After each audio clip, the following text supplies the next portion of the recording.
Egghead Hockey here. Today we're going to be doing a post-game review of Game 2 of the Canucks versus Minnesota Wild playoff series. If you do go on to enjoy today's video, please consider subscribing. We're on the road to 400 subscribers, and every single sub helps me out a lot. And now more than ever, it helps me reach my goal. Anyways, let's get into the video. So last night, the Canucks won in a 4-3 game where they played much better than Game 1. Today, we're going to talk about what happened in that game, good and bad, and we're going to recap some of the stuff that happened in that game, and we're going to analyze the game. Then after that, we'll talk about some of my very own suggestions we can maybe do or change. So firstly, let's talk about the goals that we scored. The first goal we scored was 24 seconds in from a great shot from Tanner Pearson. He got the puck while it was laying loose behind Ryan Sutter and Louis Eriksson, and Pearson slid along the circle and let it rip for a top corner goal. The second goal came from JT Miller early in the second period. Miller was moving in slowly, and then he toe dragged towards his body and let it rip while it was by his side. The shot went bar down, and yet again, there was no chance for Alex Stalock to save that, which is good, as it means the goals were quality chances, and we desperately needed some of those in Game 1. The third goal was a rebound from a shot that Alex Edler took, which Besser put away. Edler shot at Stalock's right pad from far out, and the rebound went to Besser. He shot it in to finish the play. Stalock also didn't have too much of a chance on this one.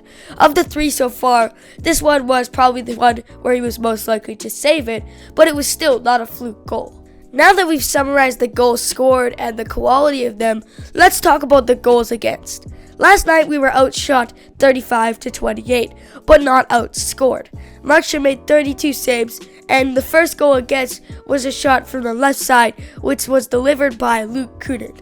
This shot was kind of right at Markey, and it was like the first goal of the last game. It seemed like he had a pretty good chance of getting it.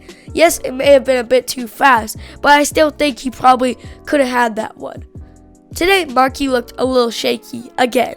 He was strong mid-game, and he looked a little shaky again. He was a bit up and down, but at times he played really well, and then at times he looked like, oh no, he might let that one in. So he was very up and down today, and he was very shaky, so hopefully he can find his groove. And yes, he was shaky, but he wasn't that bad. He was just inconsistent. The second goal was late in the third from a wrister taken by Kevin Fiala. The shot was an absolute laser, and it wasn't Markey's fault. The defense left Fiala open, and he's deadly when left alone. So you can't blame Markey, and someone should have been there instead of leaving it to Markey. The third and final goal against was another goal from Kevin Fiala. The puck was loose off the faceoff on the left circle, and Fiala took a snapshot laser, which Markey had no chance against again. And yet again, Fiala was left open. He was mildly contested both times, but really by mildly, I mean one of our players waved their stick at Fiala. If we could guard Fiala correctly and take away his opportunities like we did for most of the game, it will make this series a lot harder for the Wild. They're doing that to Petey, and he's just dealing with it, and we have other stars and secondary scorers. But Minnesota doesn't really have too many stars, or at least game-changing stars like Fiala. We need to cover Fiala, and we can't get lazy late game and have a defensive breakdown where they almost tie it up. If the Wild had more time, they would have tied the game up, let's be real. Also, if we didn't let in those 2 goals late in the game, we probably would have had a lot more momentum going into Game 3. Like, when we lost 3-0, it was really deflating. But we were lucky, and we were able to bounce back. And if we won 4-1, the Wild might not be able to bounce back. They still probably have a pretty good chance of bouncing back, but it's better than not having the momentum and still being in a close series and a close game based on the score. Also, a small thing I noticed was Markey was playing the puck way too aggressively, and in one play it almost looked like the Wild were going to get an empty netter because of that. He played really well, but we had some sloppy plays, and Markey had some sloppy plays as well. Today, it seemed like a lot of players who played poorly stepped up and went back to their normal self. I think we were not ready for last game, and today we made it a contest and turned this series back into a close debate.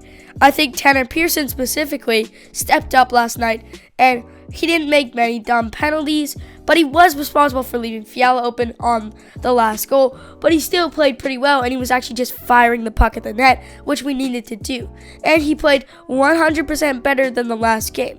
Other players like Miller and Horvat also stepped up, and our top six just in general played a lot better, and our forwards and even our defense played better. In general, we just played a lot better. They got more quality chances, and if you watch the goals we scored, they were all quality chances, and they weren't really flukes. And we actually started to fire the puck at the net. We started out playing a bit too cute, but then we just started firing at the net, and I really like that. Now let's talk about a key point last night. We were 1 for 7 on the power play. The refs were a lot more fair last night, and some people may go as far to say that they called maybe too many penalties both ways, but personally I think it was fair. Both teams had a lot of power play opportunities, and both teams didn't really take advantage of that, but they did get fair and equal power play opportunities. We didn't score on the power play until the final power play, where Bo tipped Quinn Hughes' shot from a one-timer. Our power play was pretty bad during the game for a team with one of the best power plays, and we looked pretty bad on the power play. We couldn't enter the zone, and when we did, we were just too cute. We didn't fire pucks at the net. We were trying to make the nice play. Our power plays looked better later in the game, but most of them were still pretty bad, and we were also very predictable. If there is anyone behind Quinn Hughes on the power play, you know it's going to be a drop pass 9.5 out of 10 times. And we need to add more plays to our arsenal and work on entering the zone more efficiently. We wasted a lot of time entering the zone, and I think a lot of this had to do with being too cute. I think when Hughes is doing his power play quarterbacking, he shouldn't try to be so fancy, and he should just get it in for a quick shot at the net and maybe just try to get a chippy goal in. We got better on the power play as we went on, but most of our power plays were still very poor, and the fact that we couldn't score until the 7th power play is pretty bad, as we're probably a top 10 power play team. Now we're going to talk about positive things. Yes, I did mention a lot of positives already, but this section will be focused on positives and positives only. But before we do that, I'm just going to talk about a couple of notes that I took that probably won't get that much discussion time, as I don't want this video to be too long. Anyways, the first note I noticed was how Tyler Myers couldn't seem to stop taking cross-checking penalties, and how he couldn't stay out of the box, and how we, just in general as a team, couldn't stay out of the box despite having more fair reffing.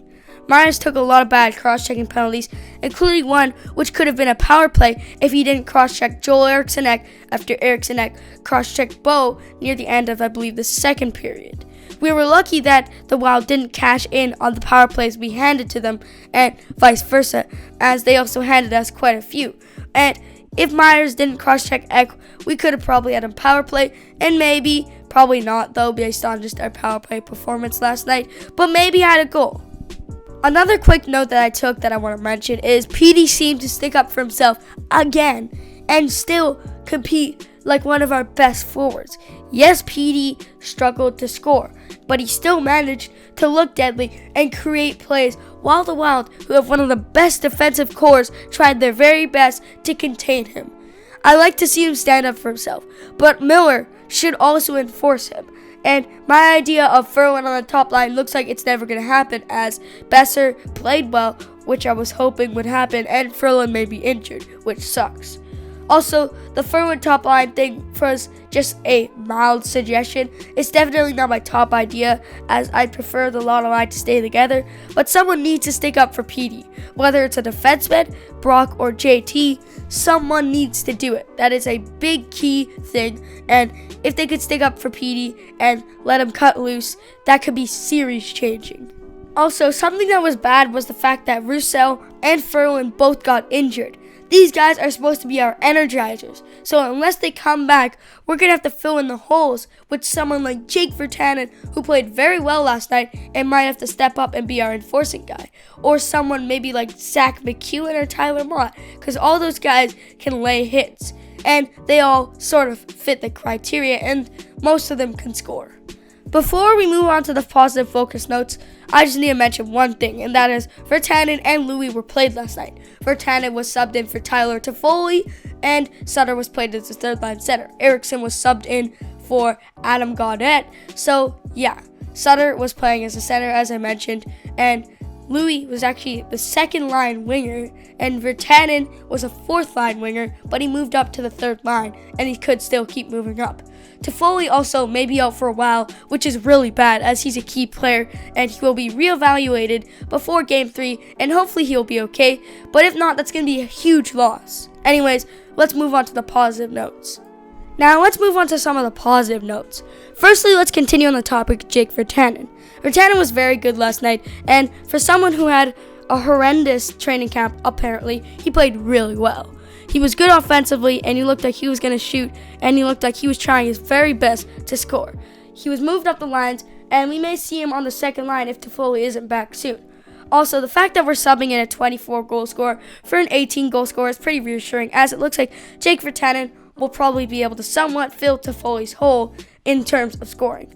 I like the way that Jake shot the puck, and I felt he was not playing too cutely. He was just making good plays, and he was also skating really well. I genuinely think that Jake is just a bad tryout player, and he didn't look too bad, so I don't think the bad tryout affected him that much mentally. I think he just shook it off and got back to his regular self.